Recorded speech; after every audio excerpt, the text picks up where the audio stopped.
Hello everyone and welcome to this video. Now today I'm going to be doing an album review. I'm going to be taking a look at this record here, which is the new one by Paul Heaton called The Mighty Several. So yes, I'll just be doing the usual thing in this video, giving a bit of background information about the album, then showing you my vinyl copy of it here, and then looking at each of the album's tracks in detail. So this is Heaton's first solo album since 2012's project The Eighth, which is itself more of a kind of musical kind of sort of soundtrack. So actually this really is his first solo album since 2010's acid country album. So in the intervening years, since 2012's The Eighth, Paul Heaton has made 5 albums with Jackie Abbott, like his former bandmate, in The Beautiful South.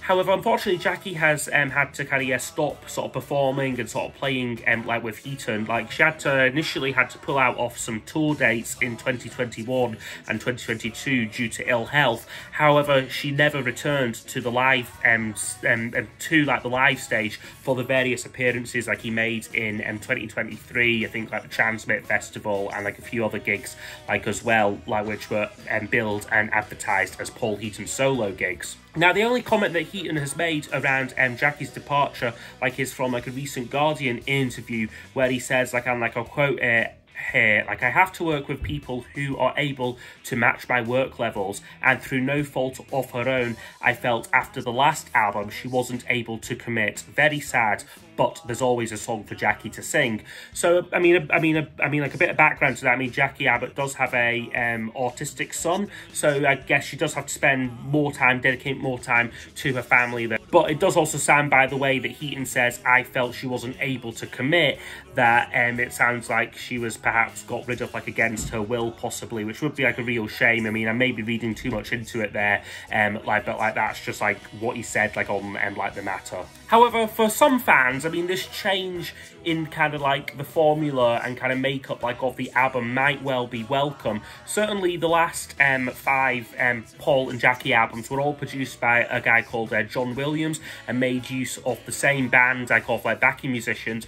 And while the songs were kind of up to scratch, there was some criticism kicking in, and I certainly felt this with the last album, NK Pop, that some of the musical choices were getting a bit bland, and it was just more of the same kind of stuff, really. Now, Heaton on this album does change that up somewhat. So of course we've not got Jackie anymore. In her place we've got mostly the young Rianne Downing, who is a Glasgow-based singer who Paul Heaton found. I think she uploaded a cover of Rotterdam on YouTube, and then Heaton came across it, or was sent it by someone, and then when they were looking for a replacement for Jackie for the live shows, she was quite a nice fit. You've also then got Ian Brody of the Lightning Seeds producing this album. He himself is an esteemed record producer going right back to the late 70s, early 80s. He's worked with a lot of great artists, but this is the first time that they have worked together. And then you've then got a few other guest vocalists as well. So you've got Danny Muldoon there, who is a Manchester-based pub singer that Paul Heaton heard one day and quite liked, so invited onto the album, as well as Yvonne Sheldon, again another Manchester-based singer. So the critical reception to this album so far has been mostly positive, with Heaton's trademark lyrics and the relative musical adventurous on this album coming in for praise. It is currently on track to reach #1 in the UK midweek chart update. I don't know where it's got to yet. Might know when this video comes out, but yeah, hoping that this will become his first his first #1 solo album, but possibly even his first charting solo album. So yeah, that would be quite something indeed. So I will show you my vinyl copy of it here. This is just the bog standard black vinyl version. I'm aware there was an exclusive, but the cover was in black and white rather than colour, and I do quite like this colour shot, so I just thought that I would get this on here. And I must say, I do really like the artwork to this here. So you've got a nice cover shot there. You've got the gatefolds, maybe not the best, it just says, yeah, The Mighty Several, but on the back you've got the track list and then the band. And this is the first time that it's the first time that all these guys have been on like any like of Heaton's like album sort of like artwork, so it is nice to see them, like Johnny Lexus, his new songwriting partner, and then like the various other band members there, and of course Ian Brody as well there. So yeah, no, I do like this artwork, and how it does showcase the different band members. You've got a lovely booklet in it here as well. So you've got like each member of this kind of the Mighty Several has got their own little name, and they've really had fun doing like the kind of like the artwork here, and sort of taking like all like these photos, I think. So yeah, it's really nice. Lyrics as well there. So that's just a wee taste of the booklet, and then the record itself looks like this here. So got a basic inner sleeve design there. And the record, as I said, is just, my one is just on a black vinyl there. So yeah, that is the vinyl record looked at. Okay, so I'll now go over each of the album's tracks in detail. I will score each track out of 10, and then use those scores to give us a overall percentage marking for the album. My country drags hills and always is. Okay, so the album kicks off with the track National Treasure, which I think is a really, really, really great song. It's about basically kind of, the championing, like, of, like, the underdog, like, in, like, society, like, ordinary working people such as carers, nurses, and, doctors, food bank workers, etc. Kind of like, like, the unsung kind of heroes or national treasures she sings, like, on it. So there's some great lines, like, on here. It's a real, got a great upbeat, infectious kind of flavour to it with, jaunty piano and some really nice backing vocals on it from Rianne. Great string arrangement too as well, just adds to a very celebratory like atmosphere like to like the track. So yeah, it's a great song to kick off the album. Between the jukebox and ladies loose, a crazy path nobody. And then the next track up is called Quicksand. So this was one of the singles released from the album. Lyrically, it's about Heaton said that it's about his favourite pub in Germany, because he tends to go off on these kind of writing trips like into like Europe, where he'll write all of his lyrics. So this is about one of his favourite spots to kind of write like his to write like his lyrics. It's about a kind of place that you don't intend to stay in for very long, but you find yourself like quicksand, getting trapped in there. And it's a song sung predominantly by Rianne Downing, but and she does a great job of it, very much like embodying like the kind of like the character like of like the Jackies who has found themselves like trapped, like not quite like against like their will, but kind of like in like a place where they perhaps didn't expect or intend to spend as much time as they did. So yeah, there's some great lines in it. She sings like, "I'm sat next to the very same bloke who's telling me the very same joke. Barman has to give me a poke. This place is like quicksand." Musically, it's got a really great, fun kind of ska like arrangement like on it, and it's got again a very distinctive piano part, which just really kicks off like the track really well and kind of like punctuates like the whole song. So no, Quicksand is a really good track. After the sugar rush comes to town. Okay, next one up on the album is called After the Sugar Rush. Now this one is a slightly slower ballad, but it's one I really like. It's a very sad song, this, kind of about the kind of declining sort of excitement like in like kind of like a long-term relationship. So there's some very poetic lines with some great kind of wordplay on, like, "But after drunken stags are paired with hens, after bouquet thrown cause fights with friends, which way love will go just depends, will you and I be arm in arm when the sugar rush ends?" And it just it just is concerned about like the kind of like the declining like excitement like in like a like relationship. It's got another great arrangement on it, particularly again some great string work on it, maybe a tad too long possibly, but I do rather like the track, and I think it is like a great a great third track like on the album. And we're all walking back to our lovers.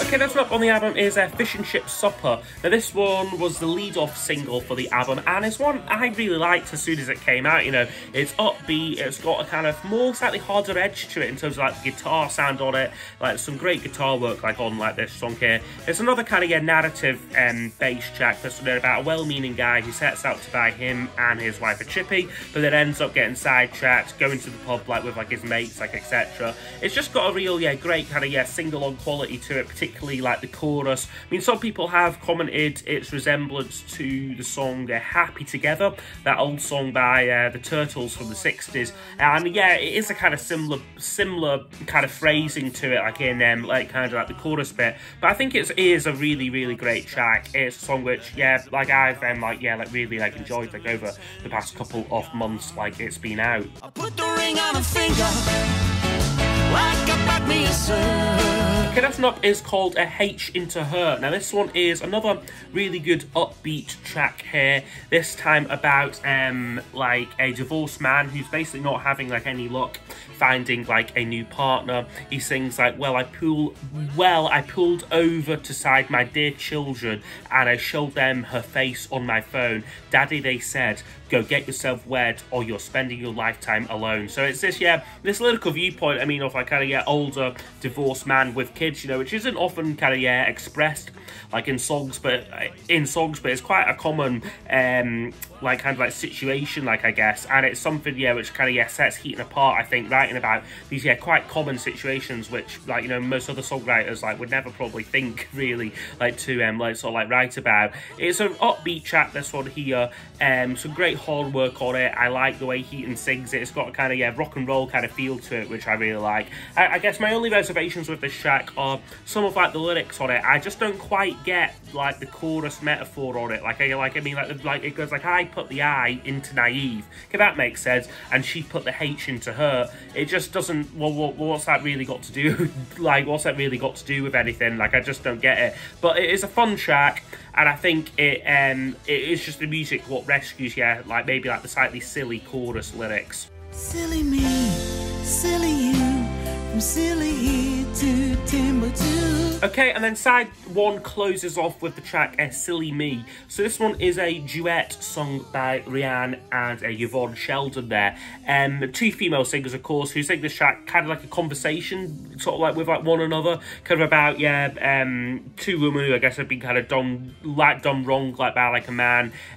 Like it's a kind of, yeah, slow and classy ballad, but has this kind of, yes, again, a slightly weaker chorus on this one for me. It goes, silly me, silly you, from silly here to Timbuktu, arrives like hammer, turns like screw, neither faithful or true. Just to me sounds a bit like rhyming for the sake of it, like a little bit.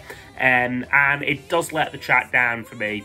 So it's a 6 out of 10, this one here. It's probably not a song which I would ever really return to out with the album, like if I'm being honest. Small boats going one way, small boats coming back, the ones that you... Okay, and then we flip over the album. Side 2 kicks off with the track Small Boats. So this one is a kind of anti-immigration song, this one here. So it's very much, yeah, about celebrating the contribution like of like immigrants to like the UK. Talks about like in like the bridge section, like independent thinking intrinsic to these lands, gets us learning languages, listening to new bands, and then but also attacking those who demean the people themselves, like arriving like on like the kind of like the small boats to like the UK. He sings like on it like, the closer they are to poverty, the nearer they are to debt, the more she'd like to trap them in some ungodly net, till the only thing that she can try to get her off to sleep is counting children perishing and dinghies singing deep. So very hard-hitting stuff there, like in like the lyrics, sung mostly by Gary Muldoon there, and he does a great job. It's a very, yeah, quite pogsy sounding kind of Celtic folk punk kind of like arrangement to it, with a lot of like anger like in like the track like itself. So no, yeah, really good track, this one here. Again, maybe not one I would necessarily play like out with the album, and the musical style's maybe not my thing normally, but again, it's Heaton taking a risk, doing something different, and I think it works. 20 minutes to choose which side, ain't we just another family? Okay, and then the next one up is called Just Another Family. Now this one is another upbeat track, this one here, again, quite kind of like rock and roll, this one here, about a kind of, yeah, like about like a young girl trying to hold like a family together who are ridden with like alcoholism, talks about kind of, yeah, like sort of like a parents kind of dying young, romance ending in courts and that. So it's different kind of vignettes and kind of like different sorts of like sort of like scenarios and that. I mean, Rianne sings it really well, this one here. But then the kind of bridge kind of holds out a hand, I guess, to sort of people who might be in a kind of like sort of like in like this situation, to all the children out there.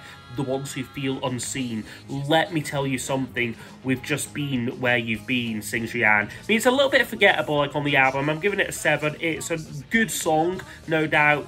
But musically, yeah, a little bit forgettable, despite, like, on this one, like, the slightly stronger lyrics, which do, like, elevate the track. A fool in the kitchen, a jester in bed, rip up your... Okay, next up is called Pull Up a Seat. Now, this one is another slower ballad, this one here, sung by Danny Muldoon again. This one, it's about the kind of public humiliation, I guess, of, like, a performer whose luck has ran out. He sings, like, make me weep for my children, cry for my wife, watch the crowd tear up at the story of my life, he sings.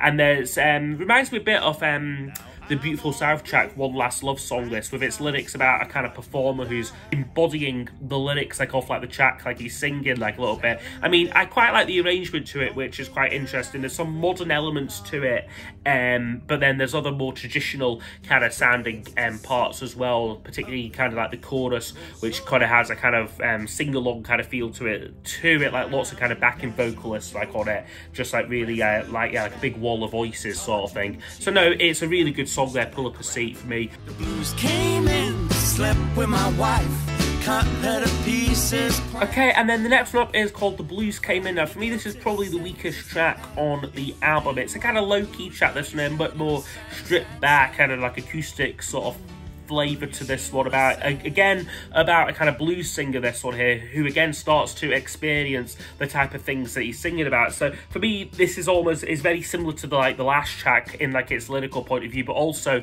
like, there's a track on the Fat Chance album, his first solo album, called The Real Blues, which is a very similar song in terms of its kind of, like, lyrics and that. So for me, it just really feels like album filler, this one. I mean, it's good while it's on, it's not too offensive, it's just all right. So yeah, The Blues Came In would get a 6 out of 10 overall. Couldn't get dead in an earthquake. I couldn't get dead. Okay, and then the penultimate track on here is called Couldn't Get Dead. Now, this one is a really unique track lyrically, you know. I've never heard a song like it, really. Like, it's a kind of comical, sort of light-hearted tale, basically off a person trying to commit suicide, but kind of failing, sort of thing, with kind of dodgy chairs that they bought and, like, rope bought by, like, a sort of like a dodgy salesman, to, like, a power cut. They've kind of put themselves, like, in, like, a bath, and we're going to try and, like, electrocute themselves, but then they've experienced, like, a power cut. I mean, it's sung mostly by Rihanna, this, and again, it's got a jaunty arrangement to it, which makes it very easy to miss, like, these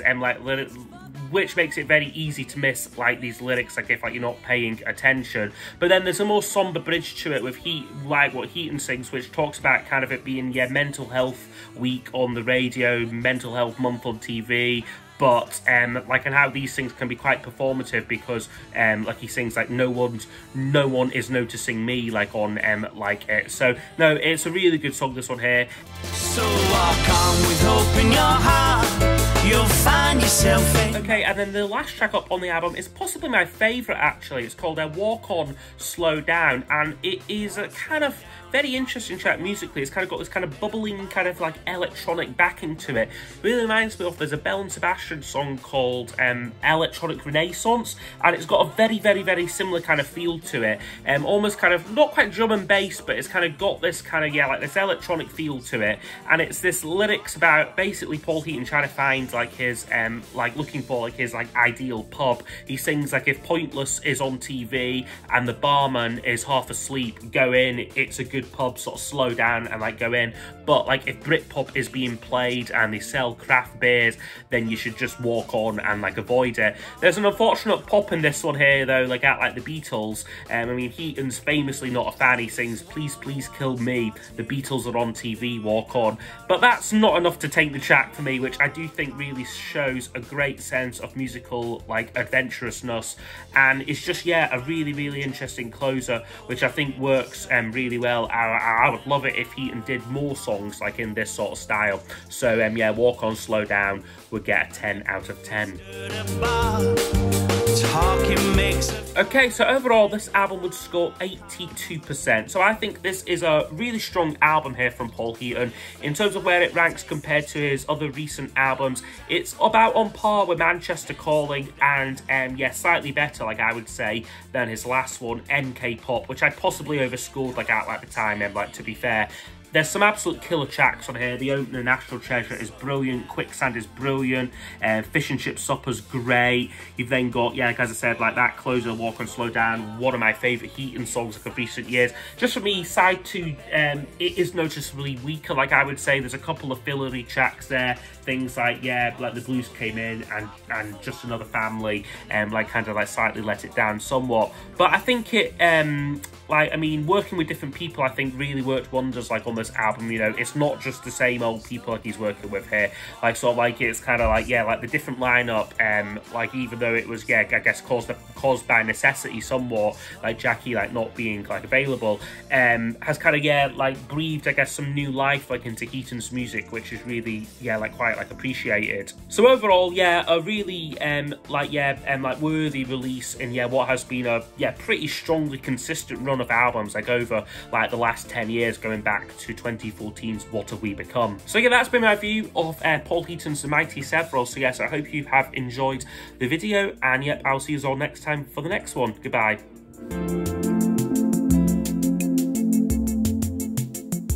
If the toilets smell okay and they're serving food.